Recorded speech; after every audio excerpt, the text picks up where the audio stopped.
Hello, and welcome to the Come to Your Senses podcast. I'm your host, embodiment-based coach, Mary Lofgren.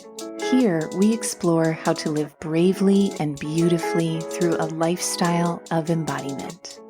You'll hear gems to empower you around mindset, mindfulness, somatic psychology, and neuroscience, as well as beauty, food, style, and the art of slow living to meet your soul through the senses.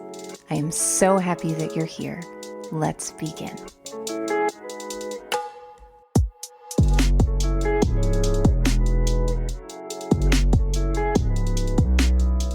Hello, everyone, and welcome to Come to Your Senses. We are talking today about one of my absolute favorite topics, a topic that seems to just consume 80% of my brain cells all the time, and that is the topic of relationship. So relationship, as you've heard me talk about before, if you listen to this podcast regularly, relationship extends to so many different areas of our lives. The relationships that I have with the people of my life are really one of the deepest values that I have. And what I've been exploring a lot recently is my relationship not only to the humans in my life, but to all of the different things that orbit around in my life. Recently, I was in California at a retreat called Horses Healing Humans in Santa Rosa, California. And one of the core aspects of the retreat was being in relationship with the horse as a template or an example of how we are in relationship with something in our lives.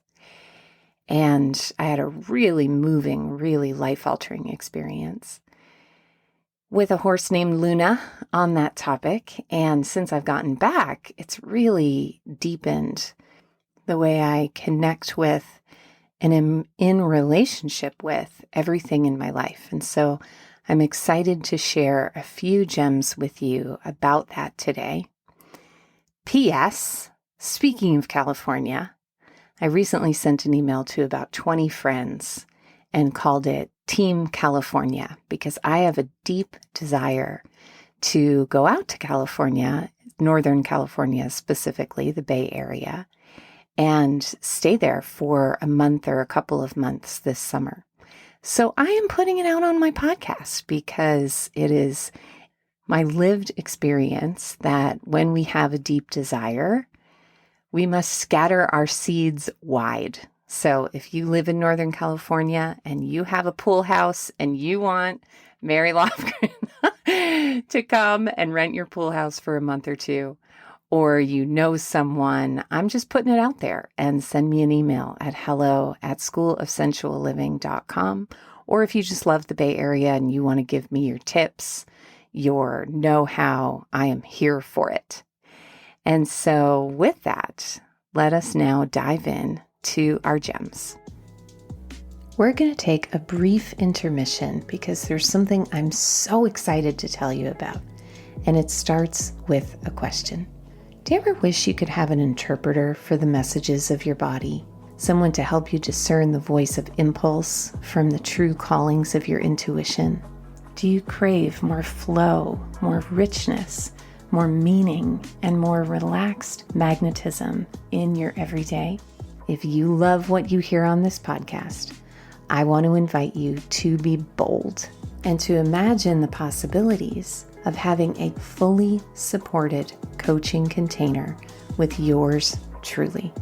I have just opened my books to welcome in 3 new coaching clients in the month of May, but you won't find a speck of information about my coaching on the internet because I want you to feel the experience of coaching with me even more than I want you to know about it. And that's why I've created a beautiful full-color book to describe embodied intelligence coaching. Part Mad Libs, part coloring book, part brochure, this captivating catalog will draw you into an experience of embodiment and invite you to imagine the possibilities of relying not only on your brilliant mind, but on the full, rich, limitless landscape of your full embodied intelligence. Let's bathe your neural pathways in beauty and meet your soul through the senses at schoolofsensualliving.com/coaching today.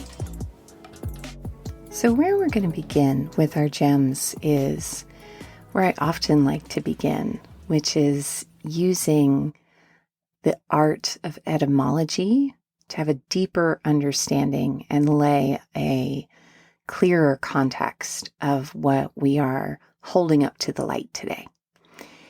And so the word relationship, I was doing some research into the origins of that word. And some of the things I found were connection. But what was interesting is that the very root, the Latin word relat, is to bring back. And being someone who identifies as being in recovery from various forms of addiction and addictive behaviors, what I love about that word is that the word recover, meaning again, cover or cove meaning give back. Recovery is a way of being given back our natural essence. You know, the part of ourselves that vulnerable part of ourselves that exists underneath the insanity of addiction and maladaptive behaviors.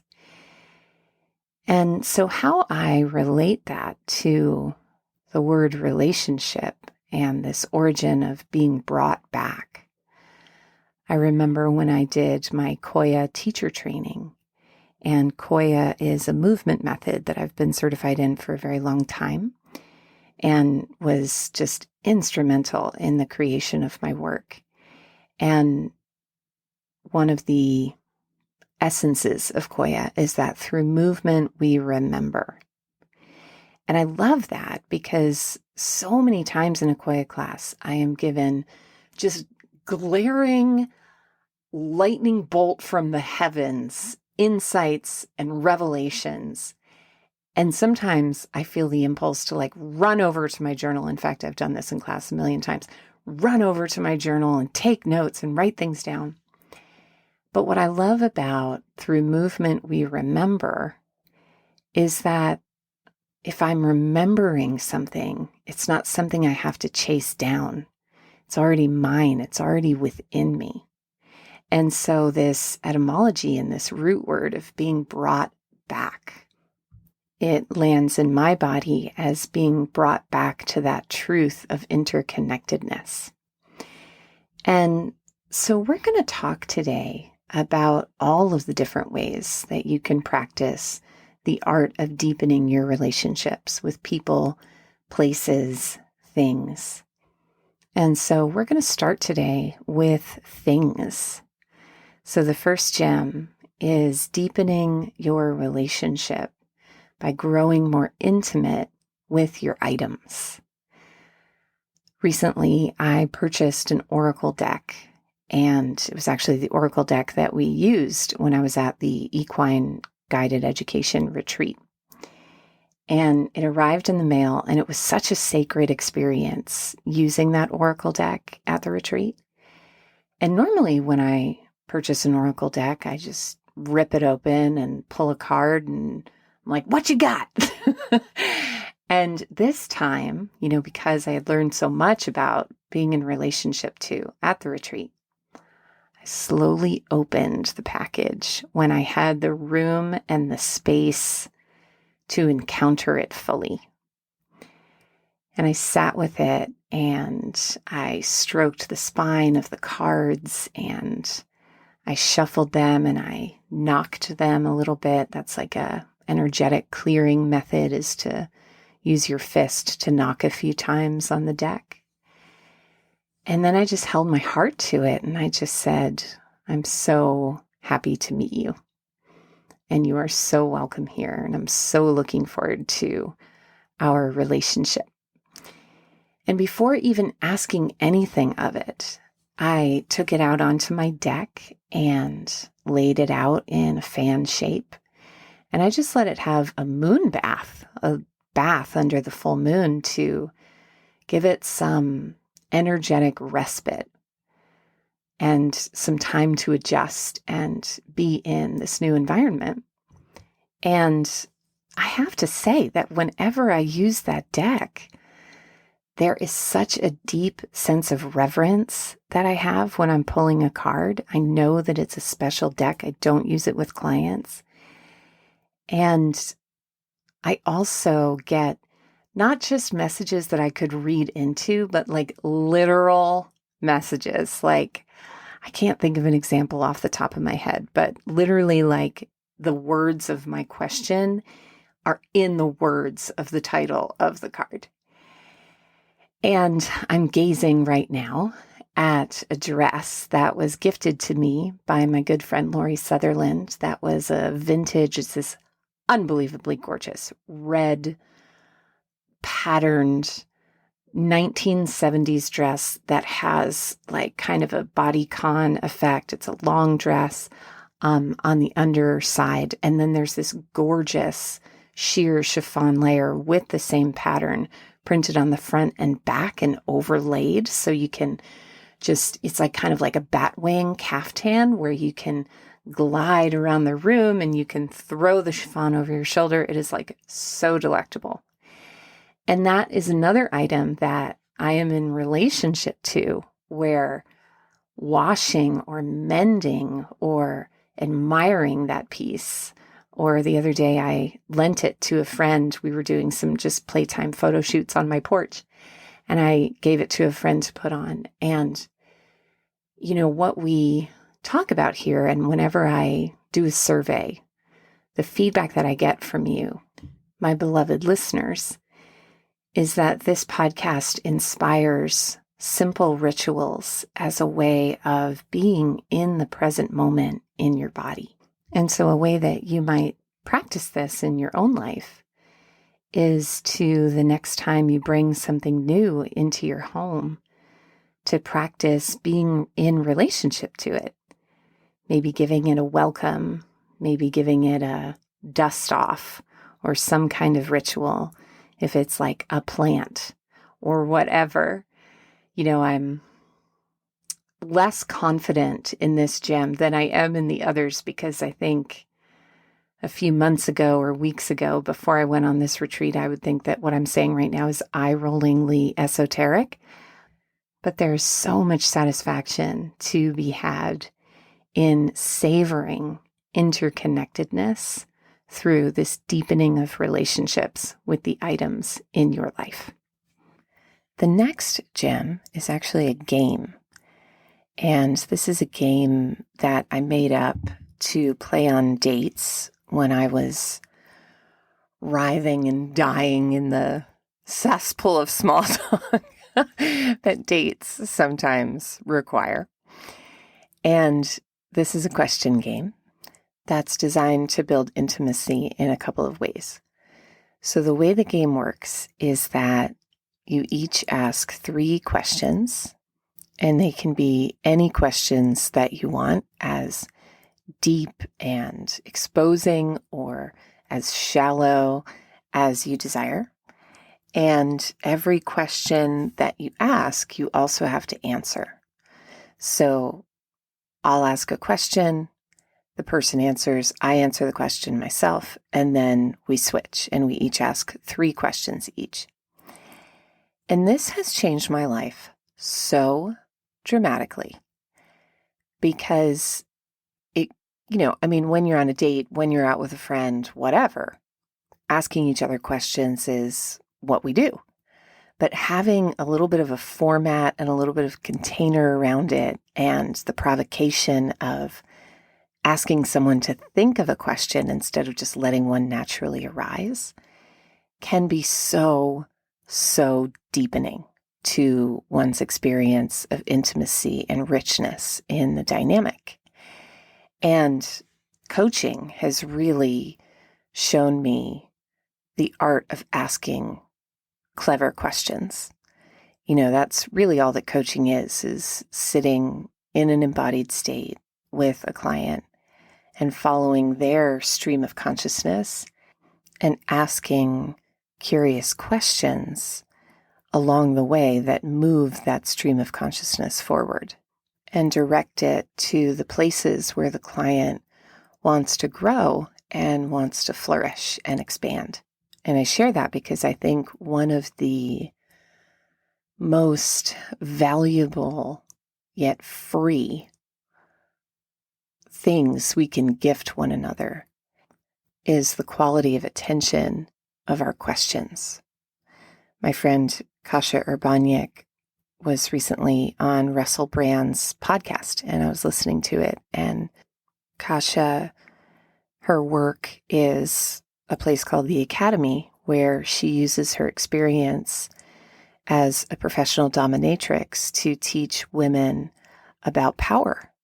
And she talks about how power at its heart is really about the quality of attention that you place on someone. And I forget exactly what she was saying, but I was just really moved because Kasia is someone that I've known for a really long time. And she puts her attention on you and woo, watch out. She asks the real questions and she sees beyond the mask. And she's a really, really powerful person. And what she was talking about was just the loving way in which we can place our attention on someone, even when we're pointing out something for them that might be painful. So I bring this back to this gem because when I'm getting to know someone, either a new friend or a date or whatever, or a client, the questions that I ask are really, really thoughtful keys to place into the doors of the conscious and subconscious mind that open not just to more information about them, but to deeper feeling and deeper knowing of their body, their being, and the person that they are beyond just the way that they relay their memories and their identity. So, curious, deepening questions is one way to grow and deepen your relationship. And then the final gem that I want to share with you today, even though every time I record an episode, there's always like 7 gems that I want to squeeze in. But for the sake of time, we're going to keep it to one more gem tossed in your basket. And this is the gem of social contrary action. Doesn't sound very sexy, but hang with me for a sec. So I was listening to another podcast recently, and I forget which one it was, but the person was talking about, it was 60 Minutes. I was listening to 60 Minutes Sunday morning, which, by the way, if you're a fan of this podcast, I think you will also love 60 Minutes Sunday morning because they just have this beautiful variety of stories on their podcast and on their TV show where there's news and there's also random, the history of cherry trees. Like they'll do a whole story on that, human behavior. It's so highly recommend. And I was listening to the journalist talk about listening, and he was saying how there is so much talking in the world, and all of us are trying to get our voice in. And what if you made a commitment to stop talking so much and listen more? And I thought that was really powerful.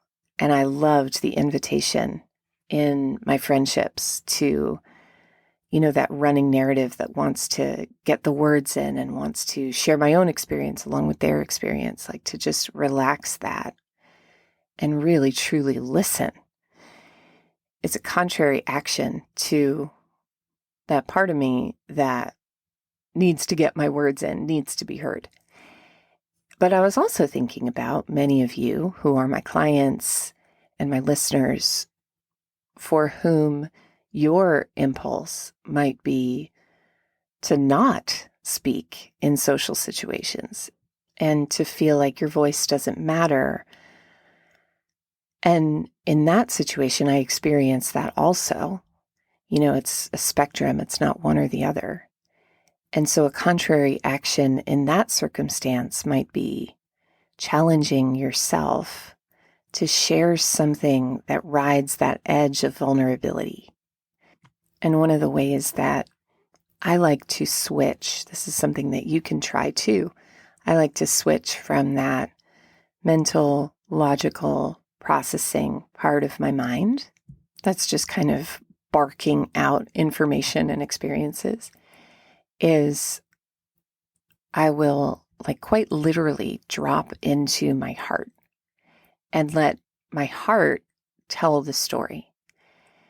And it's an inner sense type of thing. There's not a whole lot of step 1, 2, 3 around that process, but placing a hand on the heart, simply inviting the heart to lead and to contribute, telling your heart, you are so welcome here. Your voice is valued here. Heart, please lead. These are all ways that you can invite more than just that one part of your brain that knows how to communicate, and you can bring your whole being into the crafting of your relationships. So, my friends, as always, it has been a pleasure to twirl across the dance floor with you today. And to just recap our gems, the first is deepening your relationship with your items by becoming more intimate with them. The second is the question game, asking 3 questions that you also have to answer. And then the final is taking that contrary social action to either say less or to say more, depending on where you fall in the spectrum in that particular relationship or social interaction. And so if you enjoyed this podcast, please leave a review, a subscribe, a like. It means the world to me to hear from you in your reviews. And so if you would like more information on how to write a review, we have a 50-second video on our website, schoolofsensualliving.com/review. And actually, that reminds me, I want to say a special thank you to Twinkie Angel, who wrote a 5-star review on iTunes about the podcast being a nervous system reset that soothes and brings cheekiness and calm to their nervous system. So thank you so much, Twinkie Angel. I so appreciate you taking the time to share that, and so glad to have you as a listener. And so if you would like to hear your name read on the air, please head to schoolofsensualliving.com/review, and I will see you in our next episode. Ciao.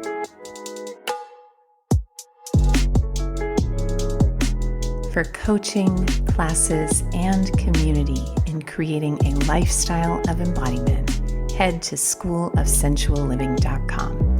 There you'll find a free video series on how to reduce anxiety and intercept the stress response through powerful, confident body language. Head to schoolofsensualliving.com/confidence to watch your first video today.